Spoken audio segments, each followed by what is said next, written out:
Assalamualaikum warahmatullahi wabarakatuh. Apa kabar anak-anak? Jumpa lagi dengan Bu Nida. Kita akan belajar tentang sistem ekskresi pada manusia. Sistem ekskresi pada manusia terdiri dari 4 organ utama, yaitu ginjal, kulit, paru-paru, dan hati. Kita akan buat singkatannya pa, ha, ku, gatal.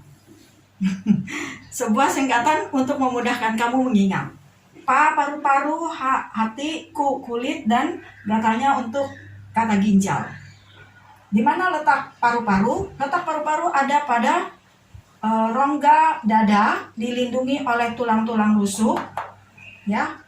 Dia organ besar namun tidak berat, tidak seperti organ pada hati. Paru-paru pada manusia terbagi menjadi 2, paru-paru kanan dan paru-paru kiri. Paru-paru kanan itu terdiri dari 3 lobus sehingga dia lebih besar dan lebih berat. Paru-paru kanan memiliki bobot kira-kira 375 sampai 600 gram. Jadi beratnya bisa kira-kira 375 sampai 600 gram. Itu adalah paru-paru sebelah kanan. Dan paru-paru sebelah kiri bisa memiliki bobot 325 sampai 550 gram. Ya. Jadi selain karena penyebab dari berat yang berbeda ini, karena paru-paru di sebelah kanan terdiri dari 3 lobus dan paru-paru dari sebelah kiri terdiri dari 2 lobus. Namun apabila kita bandingkan dengan beratnya hati, maka berat hati itu bisa mencapai 1440 gram sampai 1660 gram. Ya, jadi hampir 1 kilogram, 1,4 kilogram atau 1,6 kg. Disinilah letak hati, yaitu pada rongga perut, di bawah sekat rongga dada, pastinya di sebelah kanan. Jadi disimpulkan di sini bahwa organ paru-paru dan organ hati sama-sama organ yang besar, namun organ hati lebih berat daripada organ paru-paru. Hati memiliki 2 lobus. Lobus kanan ukurannya lebih besar daripada lobus kiri. Pada hati terdapat kelenjar yang utama. Inilah yang disebut dengan kelenjar empedu. Kelenjar empedu sangat diperlukan dalam proses pencernaan di tubuh manusia. Kemudian agak ke bawah kita lihat ada 2 buah ginjal, bentuknya seperti kacang merah. Nah, berat ginjal ini ada dalam kisaran 120 sampai 170 gram. Maka memang ukurannya juga kecil ya, karena dia hanya kisaran 120 sampai 170 gram. Ada 2 buah ginjal dan letaknya di dekat ruas-ruas tulang pinggang, jadi agak ke belakang. Kemudian yang keempat tadi kulit. Kulit meliputi seluruh tubuh manusia. Dan apabila dihitung luasnya, maka dia hampir 2 meter persegi. Demikian untuk organ-organ sistem ekskresi pada manusia. Selanjutnya kita akan membahas setiap organ dimulai dari paru-paru. Paru-paru yang memiliki 2 lobus terletak dalam rongga dada yang dilindungi oleh tulang-tulang rusuk. Tulang-tulang rusuk, sebagaimana yang telah kita pelajari pada bab pertama, ini terdiri atas 12 pasang, sebelah kiri dan sebelah kanan. Kemudian ini nomor 1 adalah tenggorokan. Tenggorokan. Dari hidung, udara masuk melalui tenggorokan, kemudian nanti bertemu pada 2 cabang yang disebut dengan bronkus. Bronkus bercabang-cabang lagi menjadi kecil-kecil, cabang-cabang kecil yang disebut dengan bronkiolus. Ya, ini nomor 3 adalah paru-paru. Kemudian di bagian ujung dari bronkiolus ada yang disebut dengan alveolus. Di bawah alveolus ada sekat otot yang disebut dengan otot sekat rongga dada. Artinya otot ini memisahkan antara rongga dada dengan rongga perut, atau biasa disebut dengan istilah otot diafragma.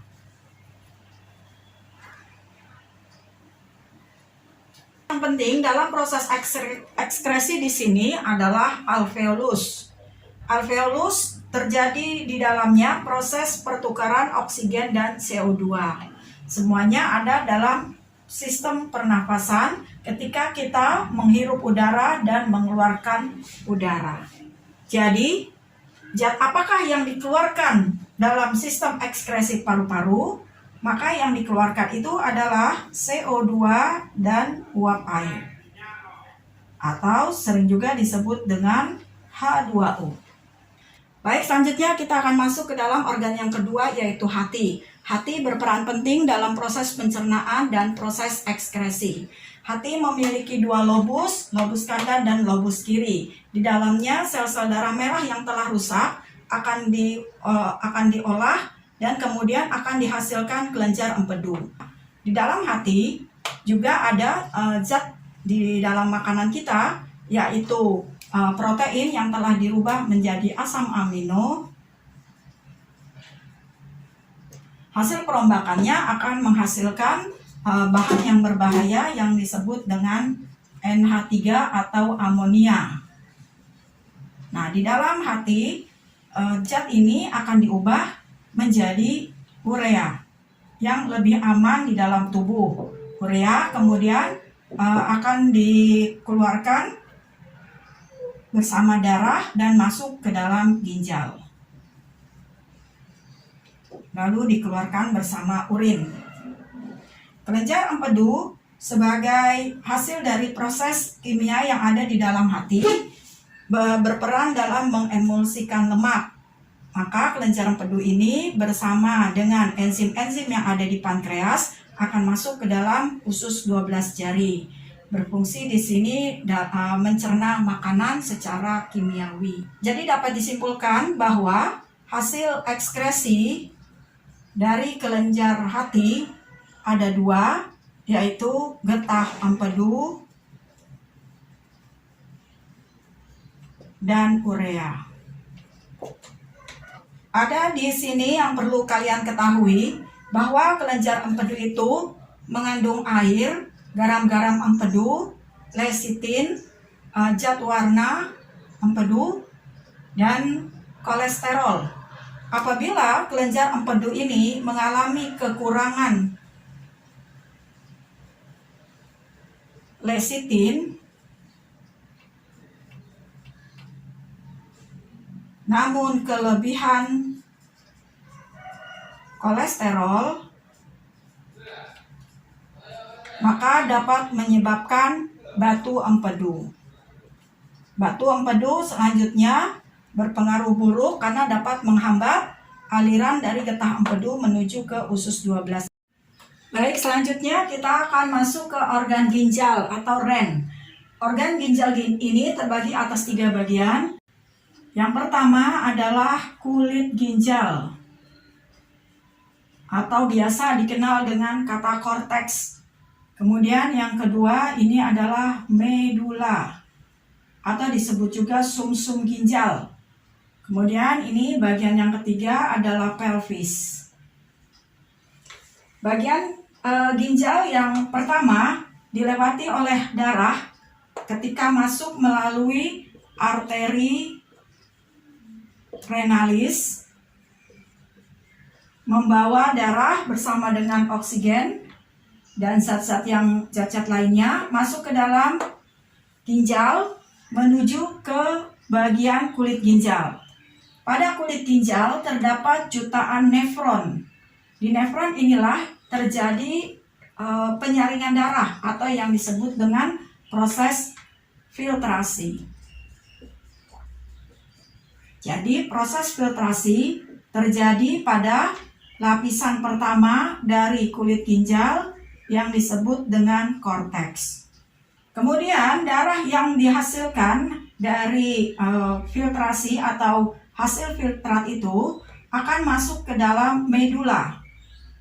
Ya, di dalam medula ini terjadi peristiwa yang disebut dengan reabsorpsi atau penyerapan kembali zat-zat yang berguna di dalam tubuh. Di dalam medula juga terjadi peristiwa yang disebut dengan augmentasi. Augmentasi atau pengendapan adalah peristiwa penyerapan zat-zat yang tidak dibutuhkan lagi oleh tubuh yang akan disalurkan keluar dari ginjal. Jadi ada dua proses yang terjadi pada medula. Selanjutnya dari medula akan menuju ke pelvis. Ini adalah tempat penyimpanan urin sementara, urin sesungguhnya, dan lalu lanjut menuju ke saluran yang disebut dengan ureter. Pada ureter ini, urin akan masuk ke dalam suatu kantung yang disebut dengan kantung kemih. Kantung kemih atau disebut juga vesika urinaria. Selanjutnya masuk ke dalam saluran yang disebut dengan uretra. Barulah keluar dari tubuh kita.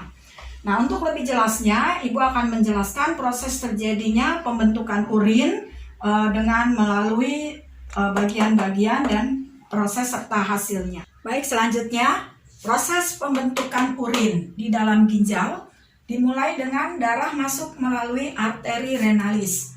Kemudian dalam sebuah badan Malpighi ini adalah bagian dari nefron yang tadi kita kenal ada di dalam kulit ginjal.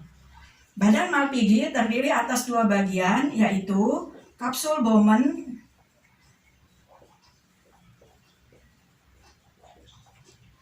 dan glomerulus. Di sini darah mengalami peristiwa yang disebut dengan filtrasi di dalam glomerulus, ya, tubulus-tubulus yang sangat halus. Jadi kalau kita lihat di sini kotak untuk memudahkan cara kita memahaminya, bahwa tempat terjadi di glomerulus berarti prosesnya disebut dengan filtrasi atau penyaringan. Kemudian yang disaring itu adalah darah, lalu hasilnya adalah urin primer. Disebut urin primer, artinya urin ini masih bercampur dengan zat-zat yang berguna di dalam tubuh. Kemudian dari sini masuk ke dalam TKP, tubulus contortus proximal. Jadi P-nya itu adalah proximal. Nah, tubulus contortus proximal ini terjadi peristiwa yang disebut dengan reabsorpsi. Yang diolah adalah urin primer, lalu yang dihasilkan urin sekunder. Berarti terjadinya pada tubulus contortus proximal. Nama peristiwanya adalah reabsorpsi. Artinya penyerapan kembali zat-zat yang masih berguna di dalam tubuh. Selanjutnya dari TKP, tubulus contortus proximal, melewati lengkung Henle. Di sini terjadi proses penyerapan kembali zat-zat yang berguna, seperti misalnya air dan garam NaCl. Kemudian masuklah ke dalam TKD. TKD adalah tubulus contortus distal.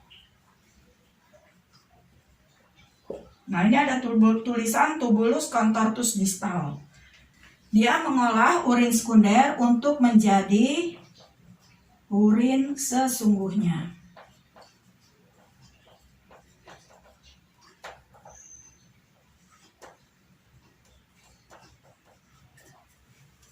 Nah, urin sesungguhnya ini berarti peristiwa yang terjadi pada TKD disebut dengan augmentasi.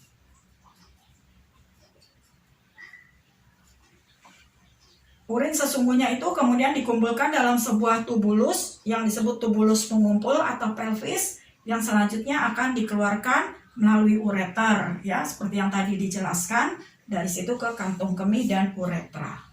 Ureter menghasilkan urin sesungguhnya. Nah, urin yang kita ketahui sehari-hari itu memiliki mengandung zat-zat tertentu, yaitu 95%-nya adalah air. Di dalam air terlarut urea.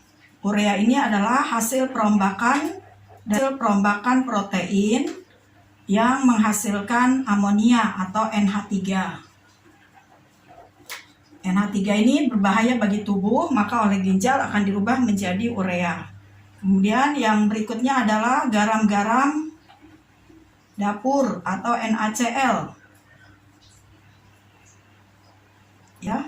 Selain itu juga terdapat zat warna empedu yang biasa kita kenal sebagai bilirubin yang menyebabkan urin kita berwarna kuning. Ada juga asam urat. Nah, urin yang ditemukan vitamin-vitamin berlebih seperti vitamin B, vitamin C, obat-obatan, dan hormon. Ini menandakan bahwa zat-zat ini telah berlebih di dalam tubuh sehingga harus dibuang. Ini adalah zat-zat yang dihasilkan dari urin yang sehat, dari ginjal yang sehat. Nah, apabila ginjal itu tidak sehat, lalu di dalam urin ditemukan adanya protein, maka ini menandakan bahwa tubulus-tubulus telah bekerja tidak baik atau tidak berfungsi dengan baik, tubulus-tubulus yang ada di sini. Kemudian apabila di urin ditemukan juga glukosa, maka ini menandakan bahwa kerja dari glomerulus juga telah terganggu. Misalnya karena adanya infeksi dari bakteri. Ditemukannya glukosa dalam darah, maka kita mengenal ada diabetes mellitus atau penyakit kencing manis.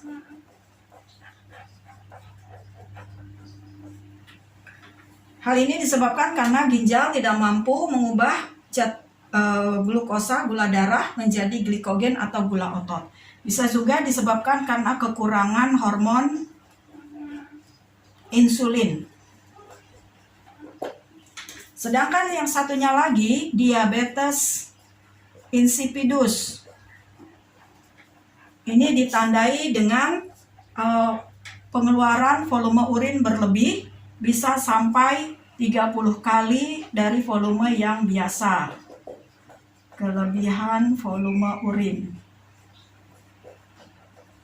Hal ini disebabkan karena kekurangan hormon antidiuretika hormon atau ADH. Uji protein itu menggunakan indikator yang disebut biuret. Misalnya, urin seseorang yang ditetesi oleh indikator biuret ternyata warnanya berubah menjadi ungu, maka ini menandakan bahwa di dalam urinnya terdapat protein. Kemudian untuk uji glukosa digunakan indikator Benedict.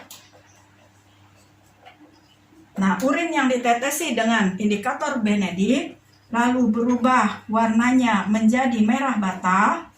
Nah, ini menandakan bahwa di dalam urinnya terdapat glukosa. Baik, kita akan ke bentuk ginjal ya, seperti ini. Ditemukannya batu-batu ginjal pada rongga ginjal, pada saluran ginjal, dan pada kantung kemih. Ini disebabkan karena beberapa sebab yang sering kita ketahui, yang sudah lama kita ketahui, bahwa kurang minum bisa menyebabkan batu ginjal. Penyebabnya adalah adanya pengkristalan dari asam urat. Jadi ada pengkristalan dari asam urat, kemudian pengkristalan dari kalsium oksalat, kalsium fosfat,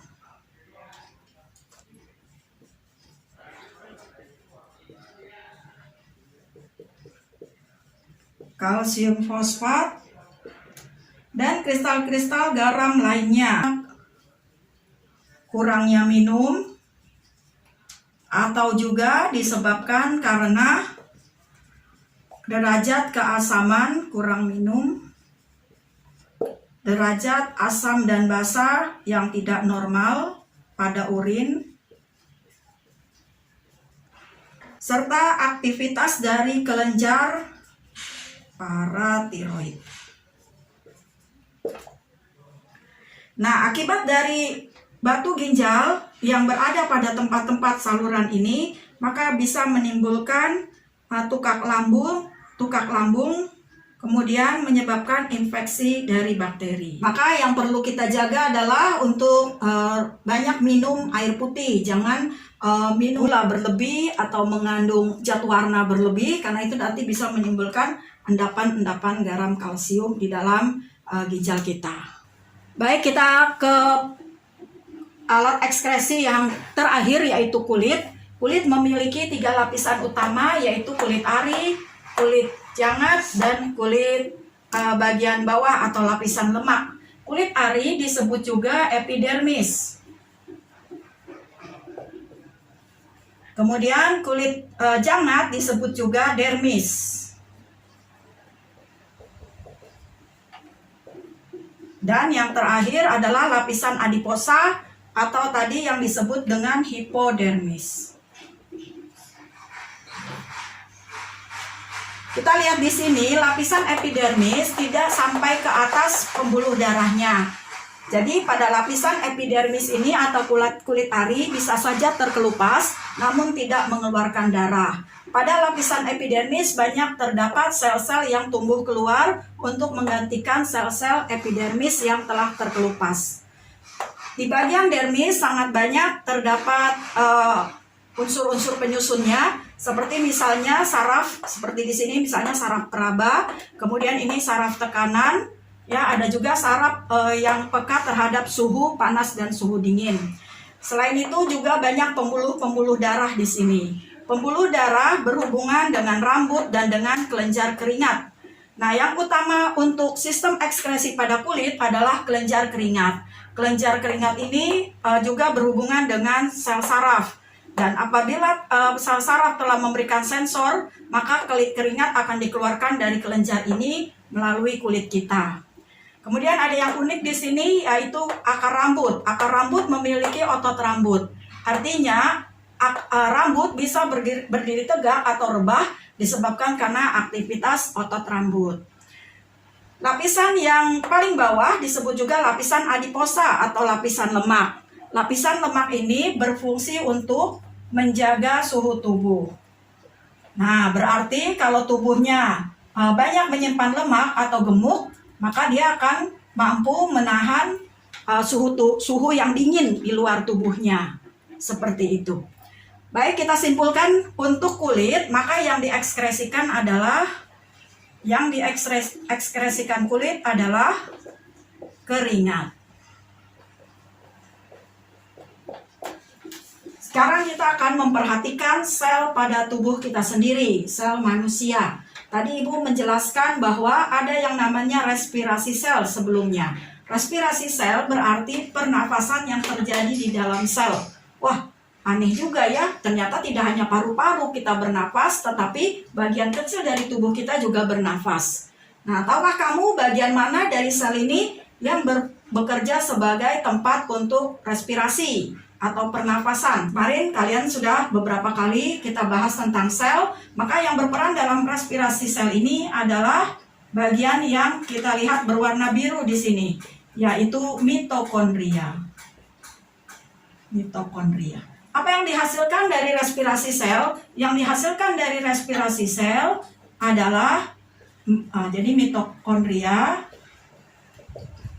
itu melakukan kegiatan yang disebut dengan respirasi sel.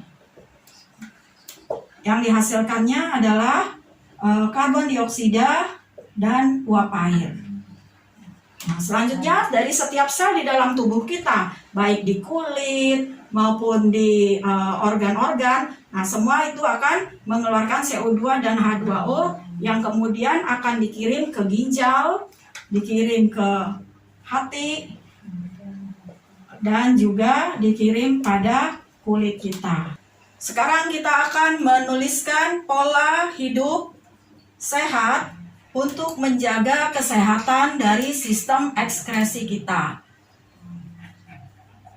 Untuk kesehatan sistem ekskresi.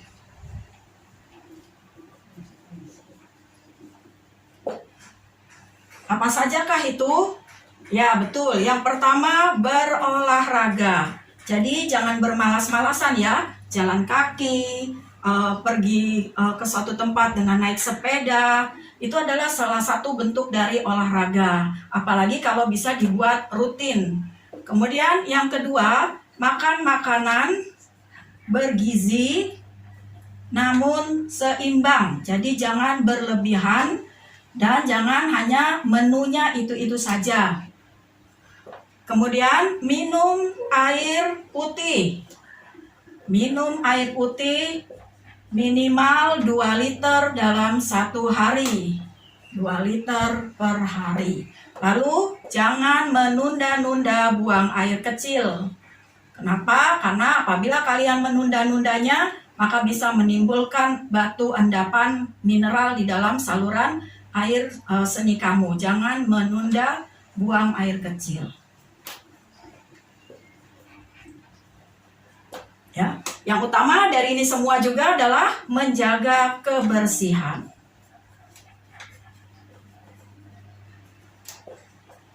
Demikian anak-anak pelajaran kita tentang sistem ekskresi pada manusia.